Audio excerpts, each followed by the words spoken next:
Yeah, I just sent you a really funny video of him sitting on the kitchen sink, staring at a fly in the window, and it's only funny because his tail is whipping back and forth at a velocity that I've never seen.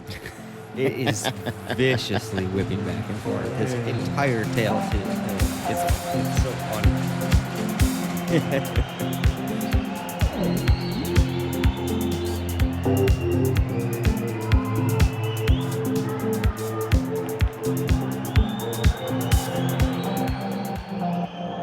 Soccer situation.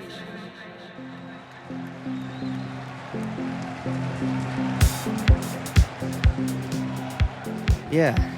So welcome to episode 24 of Soccer Situations. It's a cat-themed week.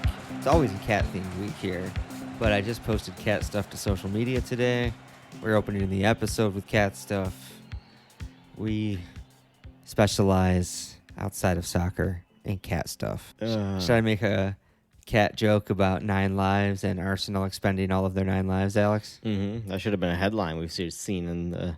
I haven't read that one yet. You should put that up on the all right. Soccer Situations page. Yeah, I'm sure the other soccer cat podcasts are all over that one. I didn't want to be too cliche. But yeah, how are you feeling? It was Arsenal 0, Brighton 3. It was extremely depressing. I think I was telling you after I had about an hour to 2 hours of just like almost dead silence. I turned off the TV after the third goal went in and just sat, scrolled on some stuff on my phone a little bit, avoided as much as I could as soccer news. And then, it was sad. There's just a general sadness for the rest of the day. Yeah. Today I feel okay about it though. I'm optimistic about the summer in the Champions League being back finally. Yeah, that's always something to look forward to. Yeah. You know, in the meantime, what's one more dream crushed? Yeah, exactly. Just another day. It's a normal day. There is a fly in the house, and there is a young cat chasing it. This could end in disaster. He's right by the audio interface. Did you get it, guys? Uh-oh, now Bailey's going to join in. Bailey, just lay down. If you're new to the podcast, pet calamity is often a part of it. And you know what? Just deal with that, okay? Because a lot of my favorite podcasts were once recorded in apartments with a lot of pet calamity. Exactly. You know? It's a sign of greatness, I think. Yeah, so the title race is just about wrapped up for Manchester City. That's boring. Yeah, it looks like they're going to do what everyone expected them to do and just win out. Yep. Alex is unfollowing football meme accounts. Yep. I definitely unfollowed one at least after that game. I actually do remember doing that after Liverpool lost 1 or 2 tight ones as well. You just get tired of the cheap shots, and you know what? Just take a break from it. There's nothing wrong with it. It's true. Also, a lot of times their jokes aren't that funny anyway. So that's also even if they're not against me, right? You look at these stupid troll accounts that aren't really that clever. Yeah. But when it's about like Tottenham, you're just kind of like exactly. It's easy to get it right. Like, Harry Kane's an idiot. Exactly. But then when you see it about you're like, wait a minute, this isn't even clever at all. Yeah. You're just as doing it's about the your most club. obvious jokes. This is textbook definition of can't take a joke. Yeah, exactly. But you know what? Yeah, I'm going to delete that whole part and just talk about how it's healthy to avoid it. Yeah, right. So you're kind of going through the grieving process. You said you sat in the sorrow and the sadness. Yeah. You got angry. You unfollowed some accounts, and now you're feeling better? Feeling pretty good. Yeah, I feel better now. That's good. Yeah.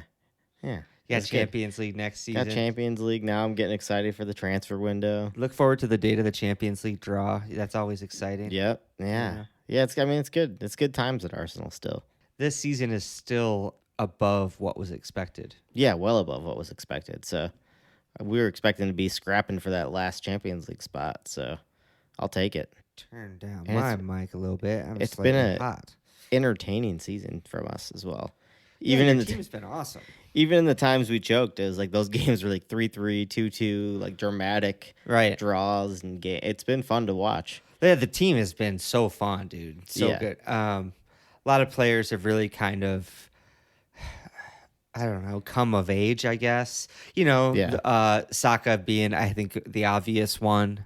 He's kind of gone from young talent to official, like, kind of leader, team star at this point. I think so. Yeah, I You think know? he's definitely like the attacking star at this point. Do you think it was? Yeah, was this the season for you where he kind of bridged that gap, I mean, I think he's.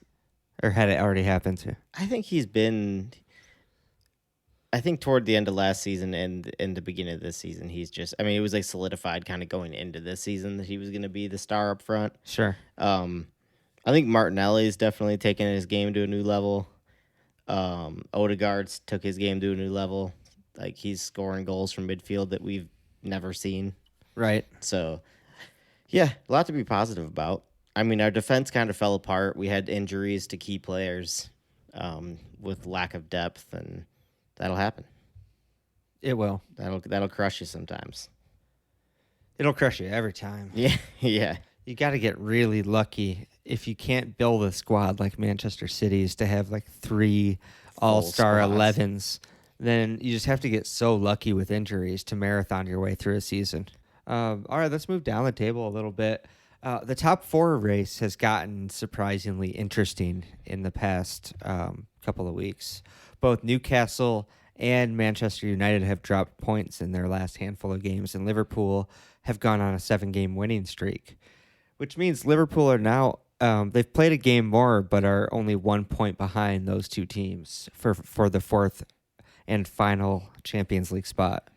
So that's kind of fun that we have an exciting little race there. Something still to think about. Yeah, it's going to be tight. It's Right. going to be tight right down to the end. Newcastle have slipped up a little bit. They've dropped points in their last 2 matches. Yeah. United are definitely up and down. Yeah, Manchester United have lost 2 of their last 3 matches. Newcastle matches remaining include Brighton, Leicester, and Chelsea. Okay.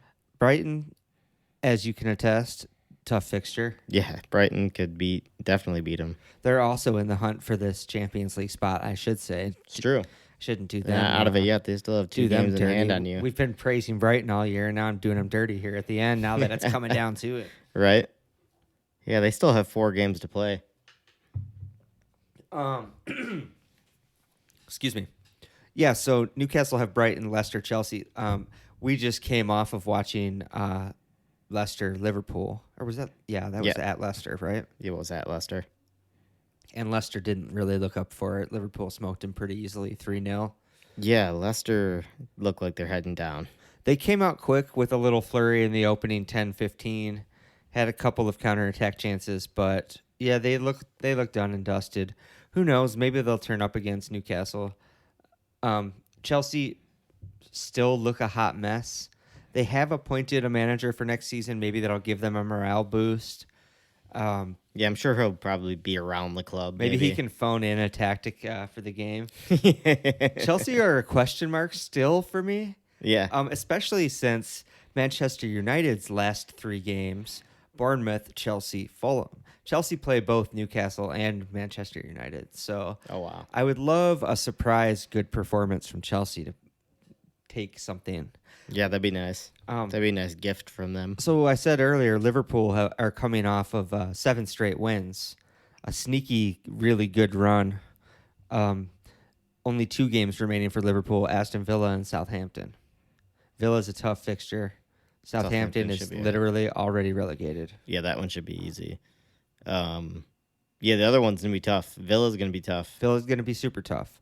If Liverpool win out, we need one of either Manchester United or Newcastle to drop points in 2 of their last 3 games. So It's going to be tough. it's a long shot still for Liverpool. But again, they don't have, they're not gimmies. Brighton, No. Leicester, Chelsea for Newcastle especially. It's not out of the realm of possibility yet. Right. And it doesn't look like you guys are going to slow down. Like you said, Villa's going to be the one true test left. But Yeah, we'll see. I think Unai Emery has tended to have Klopp's number. So I'm not going to take that one for granted. That's for damn sure. yeah. Right? You can never take Unai Emery's teams for granted. No, it's this really stupid idea. Taking Unai for, again, that's something else we've talked about a lot on the podcast. That handsome. People underestimating Unai. Yeah, classy, funny guy. Yeah. He looks a little bit like a vampire, but so what? He's a great manager. He's brilliant. Yeah. Should we move further down the table and talk about the relegation battle? Yeah, it's shaping up. We're looking like it's kind of almost set. Just about. Fucking, this isn't a super fresh headline at this point, but Brighton losing 1-5 to Everton was a shock result that really kind of shook up the Unbelievable. relegation battle. How did that Brighton team concede 5 goals from Everton, first of all? Yeah. I think that's probably more goals than Everton have scored all season. It has to be. And then they go been and horrible. beat Arsenal 3-0. Yeah, and handled us 3-0. What the fuck, dude? It doesn't make sense. Yeah, It's madness. complete madness. Everton aren't out of it yet. I mean, they're only a point clear, but Leeds have a tough. Right. Leeds and Leicester both have tough games left. Do you have the fixtures in front of you? I didn't write those ones down for some reason. So Leeds has West Ham and Tottenham left. Leeds have West Ham and Tottenham. Okay. Yep. That's not too hard. Not, I mean, both possibly winnable games. Tottenham can definitely slip up. They've been pretty bad lately. They're sinking down the table. Yeah, Tottenham are having morale issues, I think. And West Ham they're in 15th still. They haven't been great. Yeah, I think West Ham are kind of a roll of the dice as well. Yeah. I mean, it looks like they've won one in their last 5. So. They only recently moved safe, out of the relegation zone, yeah. but they are still in the Europa League and doing well there. So Yeah. So Leeds could pull out a miracle. right. So Everton play. Do we see who Everton played? So they play Wolves and Bournemouth. I don't. Wolves definitely up and down. Literally their last 5 is win, loss, win, loss, win. It's just like every other game. Bournemouth have been in mixed form as well. Yeah, Bournemouth have been super tough to predict. They look really, really tough sometimes. So yeah, we'll see. And then Leicester is Newcastle and West Ham. West Ham's gonna have a lot to say in the final days here. Yeah, that's pretty funny, right? Chelsea and West Ham, the Londoners. And we'll see, like, West Ham seems mathematically safe, so Yeah, they're pretty much set and at this point. they're focused on Europa League. So if they go through in Europa League, that could be Yeah, people could get some easy points off them. maybe so. We'll see. But yeah, Leicester kind of looked dead in the water to me based on Yeah, they look today's pretty game. horrible. Right? Southampton are officially dead in the water, so I thought we should talk about Southampton a little bit, kind of eulogize them. Yeah. Southampton just wrapped up an 11-year run in the Premier League. It's pretty a respectable run for a team of their size. Yeah, great run. I remember they had a lot of decent teams, a lot of pretty high finishes, a lot of pretty fun teams to watch. Right? Toward the ends here, they had fun teams in a way that I think they probably didn't like, where they would like win games and then suddenly get smashed 9-0 or 10-0, or they would just Yeah. get blown out every once in a while. They always had an identity as an attacking team, Yeah. and sometimes they played to that identity to their own detriment when they really didn't have the talent to back it up. But overall, they were always, I think, a pretty positively thought of club from I think neutral so. perspective. Always known as like a really good player farm, great academy. Liverpool rated them really heavily for a long time. We can thank them for the likes of Sadio Mane and Virgil van Dijk. I remember watching Virgil at Southampton and being like, what the fuck? Yeah, Who's who this is guy? Dude, what is going on here? Yeah, they've had some unbelievable players come. Yeah. They've signed or come through their academy. Yeah, obviously those two I named were not academy players, but they were really shrewd signings. Yeah, very smart signings. They built good squads. On an earlier episode, I said Brighton is the new Southampton. And essentially what I meant is just that it's a club that's run really well. They buy smart. They identify talent really early. They sell for profit. And they sell for huge profit. And that, for better or worse for their fans, is kind of their business model, They're Yeah. never really going to be able to assemble a really, really great team. But, man, they've been close a few times. They have. They've put together some good teams just out of smart scouting. Right? Yeah, it'll be sad to see him go. But it'll be nice to have some fresh blood in the water as well. Yeah, totally. I meant what I said. Brighton's the new Southampton. They're another South Coast team too. As a Liverpool fan, we don't want to have too many teams on the South Coast in the Premier League be taking The those long long away trips. Yeah, So Southampton be gone. We got Brighton now. The Seagulls have a cooler crest. it's true. They seem to have a better system now. Yeah. They got a better stadium, They have better uniforms. better unis, and they're not enemies with Portsmouth, who we also like. That's true. That is true. So Brighton wins in every way. Brighton wins all around that one. Southampton, you're dead to us. Yep. Goodbye, Southampton. Goodbye. I wonder if we'll see him again anytime soon. I don't know too much about how they're run as a club. Like if they're the type of club that can rebuild quickly and come back. I've seen championship fans complaining a lot about the parachute payment system, saying the teams that drop down have too much of an advantage for the next year or two to come right back up. Oh, really? Which is why we see yo-yo teams. Interesting. Yeah, if you don't know, teams that drop down, I don't know the details of the payment system, but there is a financial sort of what they call a parachute payment system to soften the financial blow of dropping out of the Premier League so these companies don't go immediately bankrupt. That makes sense. Yeah. But yeah, I could also see that being for teams going down, probably like Southampton, who are going to have some players to sell and make funds and just probably have money anyway. Yeah. Like they're not a small club. Right. If they get payments on top of that, you could see them getting that being quite the advantage. Yeah, for sure. I definitely get why teams would be upset about it. Teams lower in the championship table. It seems like it should be an even playing field, but then again, what fucking soccer league in the world is an even playing field right now? Yeah, obviously none of them are. You know? It's very obvious when you look at the league tables that none of them are. Yeah, it's ridiculous, dude. There's super teams at every level, even non-league football now. Yeah, I'm looking at you, Wrexham. It's true. It's true. It's wild. Even non-league has super teams. This episode of Soccer Situations is brought to you by Littlefoot Coffee. I mean, what can I say about Littlefoot Coffee? They're not just friends of the pod, they're family of the pod, quite literally. Alex started Littlefoot years ago after more than a decade of roasting experience, roasting coffee for some of the hottest, most fashionable, and most importantly, tasty specialty coffee roasters in America.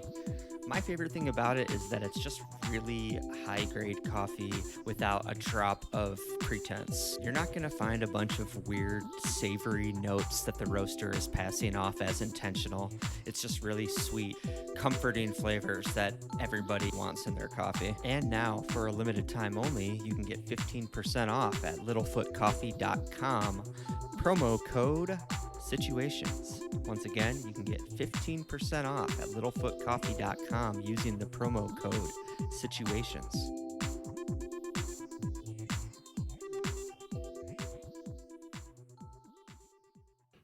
But yeah, it's going to be interesting to see what happens with the Southampton squad in the summer. Yeah, it's true. They have a lot of players that probably on a lot of money. James Ward-Prowse in particular was flirting with leaving for a long time. Yeah, it sounded like his interview after they officially got relegated sounded like he definitely wasn't saying he was staying. Didn't sound too positive. Should we rewind to what episode was it when we did the relegation shopping spree? I don't remember who we noted from Southampton. I know Ward-Prowse we talked about, obviously. I think we talked about Romeo Lavia. Okay. Oh, here we go. I found my notes. Oh, that's funny. At the time, we didn't have Southampton in the bottom five. Really? Yeah. Look at that, Southampton. When we had our relegation shopping list going, it was West Ham, Leeds, Everton, and Nottingham. Isn't it funny that it's changed that much and we didn't even notice? That is crazy. It seems like it was already set for so long. Right? We had Bournemouth, West Ham, Leeds, Everton, and Nottingham. Yeah. Everton, West Ham, and Bournemouth are all safe now. Not safe, but West Ham and Bournemouth are safe, I would say. Yeah, they're not going anywhere. Everton are out of the relegation zone for the moment. So, yeah, that's funny how dramatically that's changed. Yeah, so Lavia looks like they did sign him on a permanent from City. Oh, okay. Looks like he was contract was up. You like the look of that guy? Yeah, I think he looks good. Nice. I thought he looked good the few times I watched them. Sick. I think it'll be I don't know. It's always interesting to see what these clubs do. Also, at the same time, I also kind of forget about them pretty quickly. Not gonna lie. I'll see the championship every once in a while and be like, oh, look at Southampton. Oh yeah. But Once they're down there, I'm like, oh yeah, I don't keep too close tabs on what's going on. No, It's too hard to. having ESPN show championship games is cool. It's nice. But also they don't show them regularly, and they don't show all of them. So I don't want my team to be in that mix, that's for sure. You don't want to not know if your game's going to be on at the weekend at all. Yeah, it'd be hard to watch games as an American. I think it's hard to watch games there, too. Yeah. Unless you can go to the stadium, obviously. Yeah, I mean, massive Premier League games still don't get aired. It's crazy. What was the huge relegation one recently that was Leicester Leeds? Was that like a 5 or 6 goal game and it wasn't on TV in England? Absolutely insane. Yeah, their TV laws are crazy. They don't make any sense. The fact that we can watch more games over here than they can is so funny. Yeah, it's always been that way too. Yeah, it's hilarious to me. Well, since we've had coverage here. Yeah. Obviously. We had plenty of years without it. Do you have anything else you want to talk about in terms of the Prem? No, I don't think so. I feel like it's funny now that we've been like officially basically done. Obviously, mathematically, we're not out yet, but it's basically over. Are you emotionally dead to the Premier League? Yeah, I'm just like, bring on the summer now. I want transfers.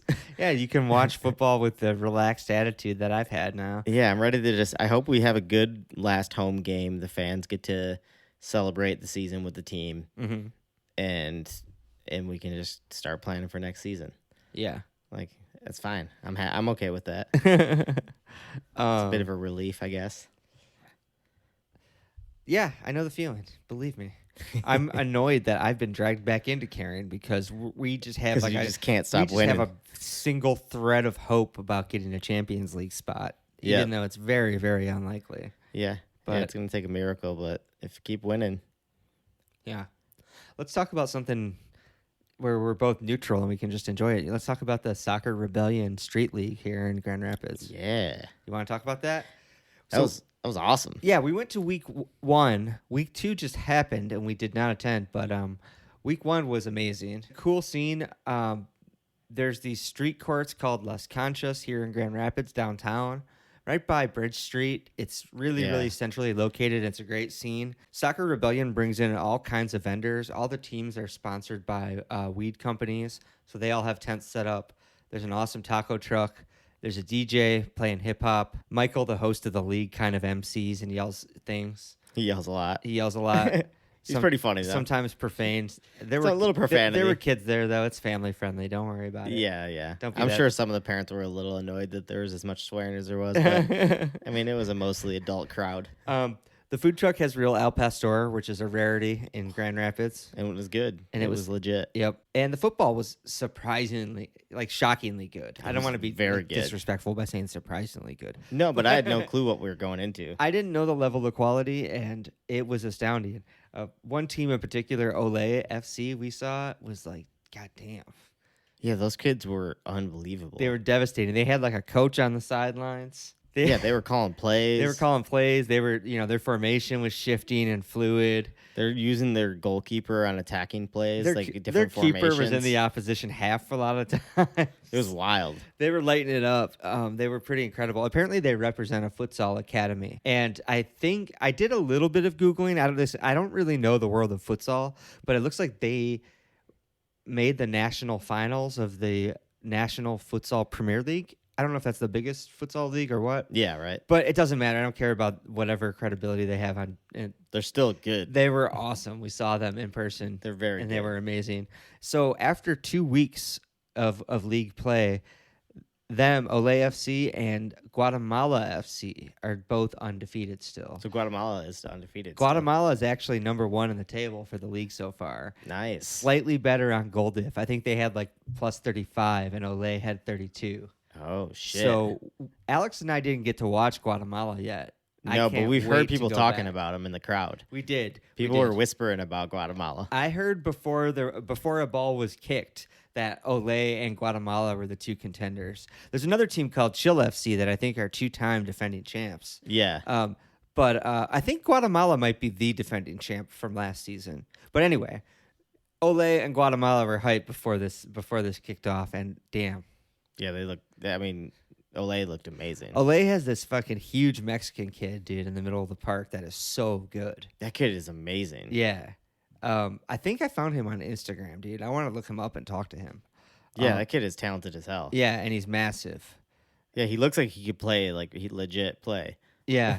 Yeah, I'd like to see him on a full-size pitch and see if he can move. Right? Because that's the thing, we're watching on street courts. It's pretty tight play, but his touch is incredible, and he seems to have a pretty complete skill set. Yeah, he was impressive, very impressive. And physically, he has everything to be dominant. It's crazy. Yeah, it was wild. But anyway, I don't want to make this about any kind of serious player analysis. Yeah, right. That scene is super, super fun. And I'm really pleasantly surprised and happy to see such a vibrant soccer scene in Grand Rapids here. Yeah, it's cool. It was fun to see. A good amount of people show out. People were excited about it. The games were actually legit. Right. That location's awesome. There's a ton of it's right in the heart of the college housing there. That Right. whole west side is all college kids, so it's a good location for that. Yeah. Try and get those kids to come out. Yeah, and if you want to pregame or go out after, there's a bunch of bars right around the corner. For sure. It's cool. It's really, really The cool. train runs right behind the courts. It's kind of cool. Yeah, there's a train track that runs literally adjacent to it. It's pretty sick. We have some video that I meant to post. I wanted to post a recap. We didn't get the scores and results until a little bit late, but we're going to be there again this Friday. And yeah, if you're in Grand Rapids or in town, yeah, come out. It's super fun. Yeah, it's awesome. And- Very entertaining. And the games are legit. Yeah, and it's fast paced. I think it's 12 minutes Yep. and then 3-minute half times. Yep, I think so. Yeah. So it's super fast games. Yeah, each team plays twice a night. Pretty much nonstop. There's 3 games going at once, so you kind of have to choose. That's why we weren't able to see Guatemala yet. But yeah, awesome scene. Thank you to Michael and Soccer Rebellion for putting this league on. It's really cool. Yeah, it's pretty amazing. It's gonna be fun to witness the battle of the Titans at the top. I think we could do a mini episode just about the kits. Yeah, the kits are super cool. Each team has a custom kit designed by a local artist in tandem with the branding from the cannabis company sponsoring them. Or in one case, a beer company, Corona, sponsoring the newest team in the league. Yeah, And those kits are sick. Yeah, they're really nice. Super They're cool. really nice. Right. Those guys actually didn't look bad either until they went up against LA. Yeah, they looked really good. And then Olay, man, I heard him go at one point, man, we're 9-1 down. Yeah, I feel bad for those kids because they looked decent players, for a more casual league.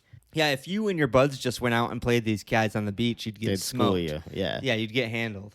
But Olay was kind of organized on another level. Yeah, it wasn't fair on that level.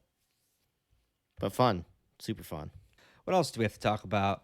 I guess we haven't posted an episode since we were in Detroit. We could talk about doing that. Yeah, our trip to Detroit. Yeah, let's talk about hanging out with Nick. So we drive out to Detroit, and the game plan was to meet this comedian, Nick Tenaglia. Now I don't know, he made a joke about the Italian pronunciation. I know, right? I don't know how hard I should hit that G, Nick. But anyway, we were going to meet Nick at the Detroit City FC clubhouse and watch a Liverpool game. And we get there, and it turns out the clubhouse gate is closed. If you listened to last week's episode, you probably heard us talking about it a little bit with no context. Yeah. But the clubhouse was closed, and we got locked out. So Nick took us to one of his local haunts in Ferndale, a place called the New Way. Which is a pretty awesome bar. Yeah, nice little dive bar. They had all the best bar games. Yep. Grumpy bartender. Yeah. Ping pong table. They had some art. Yeah. Anyway, cool was fun. place. Yeah, we had a couple brews. Played some ping pong. Yeah, he beat me up at ping pong. Beat me as well. And then we went back to his house to record the episode. And his roommate had a new dog that had just been in the house 3 days. Yeah, that dog was awesome. Ace, and it was a husky, half lab. We were a little nervous about letting him out of the cage. Because Huskies Or Nick are just was, chaos. I should say. Yeah. Because husky, yeah. Yeah, Nick's not a dog guy. Yeah, it turns out. But anyway, that dog ended up being a sweetie pie. It wasn't an issue. God damn, that dog was so sweet. That dog was the sweetest dog ever. We live with a total asshole dog, so Yeah, we this were dog's just nothing stunned but by trouble. the sweetness of this dog. Yeah, he just laid down. He played a little bit in the beginning and then just laid down for the rest of the podcast right next to us. Right? It was great. But yeah, it was really, really fun. I think a kind of a glimpse at more what I want this podcast to be like. Casual soccer talks with buds. Yeah, it was fun. It was chill nice. vibes. It felt like the right, kind of energy to go for, to aim for. Yeah, so if you listened to it and hated it or liked it, I noticed we did have an uptick in listens this week. Thank you if you're new. welcome.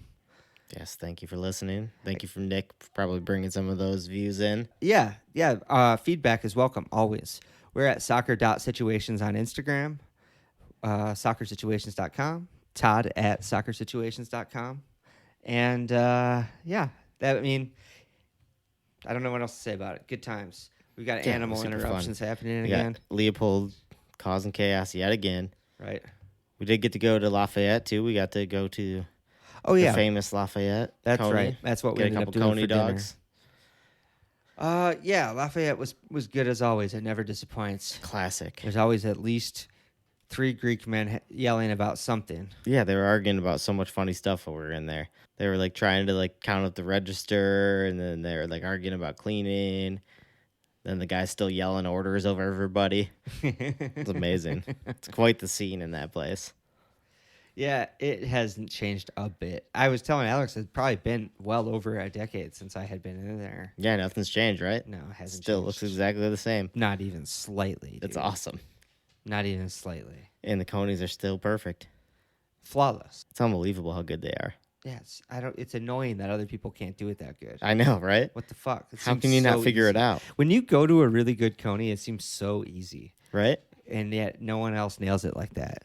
It's nuts. Shout out to One Stop here in Grand Rapids. They Yeah. do a great fucking One job. Stop Coney actually does do a very legit. I would put it right up there, actually. Yeah, for sure. It's 100% legit Yeah. Coney dog. And they also shout out their Chicago dog, too. Their Chicago dog's very legit. Huh. That place rules. For sure.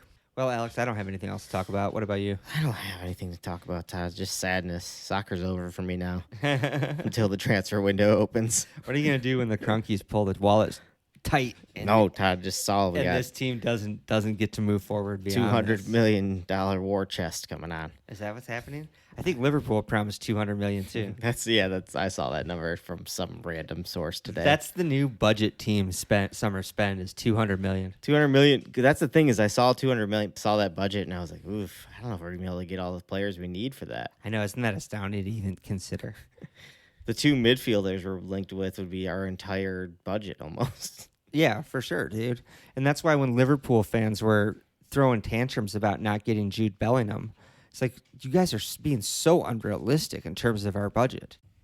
But yeah, it'll be interesting to see what happens this summer.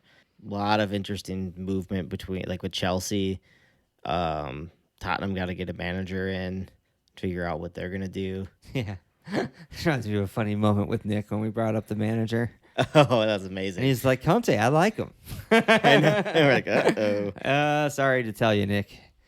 But He's Nick n- ruled. We hope to have Nick back on the podcast. Yeah, that guy's awesome, dude. Not to circle back to that, but we had fun having a guest on. Yeah, we had a great time with Yeah, him. we need to find more local guests. Yeah.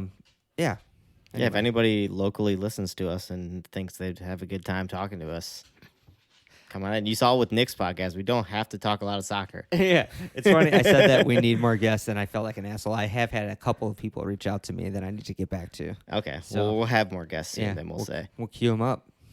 It's good stuff. Cool. Well, thanks, Alex. I think I'm good for the week. Yeah, that was good stuff. Yeah, hopefully we'll see y'all down at Las Conchas in Few Grand days here. Rapids Friday at 6 o'clock for the Soccer Rebellion Street League. Get some tacos, watch some futsal. Yeah. And otherwise, we'll see you next week. Thanks for listening, everybody. There you go.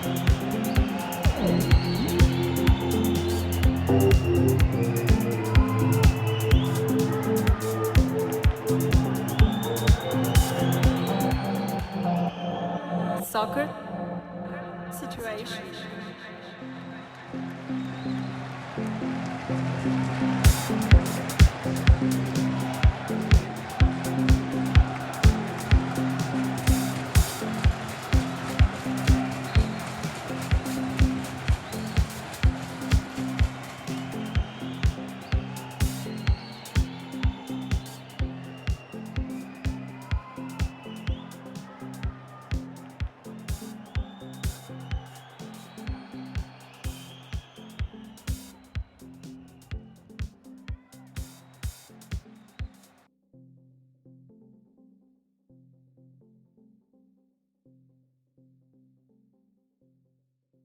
Soccer situation.